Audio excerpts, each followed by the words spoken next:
আব্বা ডিম সিদ্ধ করলে তো ডিম শক্ত হয়ে যায়, তা পানি সিদ্ধ করলে পানি শক্ত হয় না কেন? তুই যদি আজকে আর একটা কথা কইস নে তা তোরেই আমি সিদ্ধ করে ফেলবানে। আর আব্বা সূর্য তো দিনে মানে ওঠে আর চাঁদ তো রাত্রিরে ওঠে। হ্যাঁ ওরা দুইজনে একসাথে উঠতে পারে না? ওকে দুইজনের মধ্যে কি ঝগড়া? হ্যাঁ, ওকে ডিভোর্স হয়ে গেছে, তুই যাই মিটমাট করে দেশকে যা। আচ্ছা আব্বা বাদ দাও। দিলাম। আব্বা চা তো গরম বুঝলে ওর মধ্যে ধুমা ওড়ে, আইসক্রিম তো ঠান্ডা তা ওর মধ্যে ধুমা ওড়ে কেন? আইসক্রিমের মধ্যেই তোর উল্লো কাকা বসে বসে বিড়ি খাচ্ছে। আর আব্বা সাবান দিয়ে হাত ধুলে তো হাত পরিষ্কার হয়। হুম, যে সময় সাবান নোংরায় তা সাবান দিয়ে পরিষ্কার করে কিটা?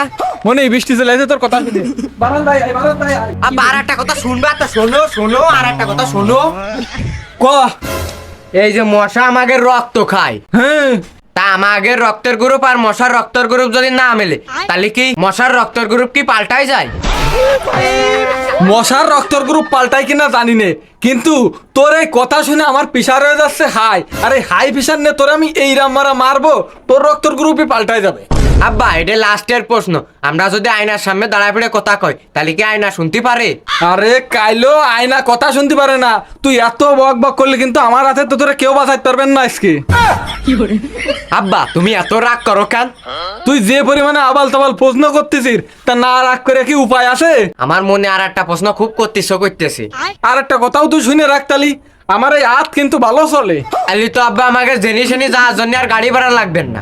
গান তুমি তো করছো তোমার হাত ভালো চলে, তোমার হাতের পরে ওইটা জেনে যা আর ইচ্ছা হবে সেনি চলে যাবো। কি রে কাইলো তোর বলে রেজাল্ট আছে আজকে? হ্যাঁ আব্বা দেশে একটা ভালো খবর আছে আর একটা খারাপ খবর আছে, তুমি কোনটা শুনবা? আগে ভালো খবরটাই ক, মনটা একটু শান্ত হোক। ভালো খবর হলো আমি পরীক্ষায় 100 পাইছি। বাহ বাজান, তুই তো আমার মুখটা উজ্জ্বল করলি, কিন্তু সামনের বারেতে এসে আরো বেশি পাইতেবে।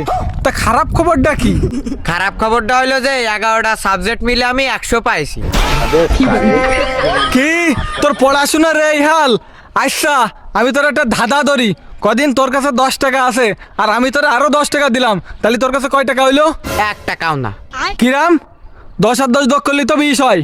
তুমি তো জানো না আমার পকেটে মস্ত বড় একটা ফুটো, ওই পকেটে সব টাকা পড়ে গেছে। তোর সাথে আর কথাই কব না, বাড়ি যা, বাড়ি যা গুছাই আসকে যা, ওই কোড়লের মায়ের বিয়ে দাওয়াত খেতে যাইতে হবে। আব্বা বিয়েতে মনে হয় ফ্রি খাওয়া যায় তাই না আব্বা? ফিরিতি মানে আমরা উপহার নিয়ে যাবার না? ও আচ্ছা, তাহলে আমার মাথায় একটা বুদ্ধি আছে আব্বা। কি বুদ্ধি? আমরা খালি একটা বক্স দেবো, ওই বক্সের মধ্যে সিটি লিখে দেবো। সিটিতে কি লিখবি? সিটিতে লিখবো যে উপরে হচ্ছে দুয়ার মূল্য বেশি। তুই কি আমার সাবাল নাকি কোনো কিপটে বুতির বংশধর?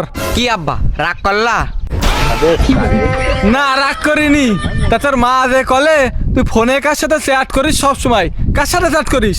না আব্বা ওই একটা সেমরির সাথে কথা কছিলাম, তো ওই সেমরি আমারে কচ্ছে কি যে আমি তোমারে অনেক ভালোবাসি।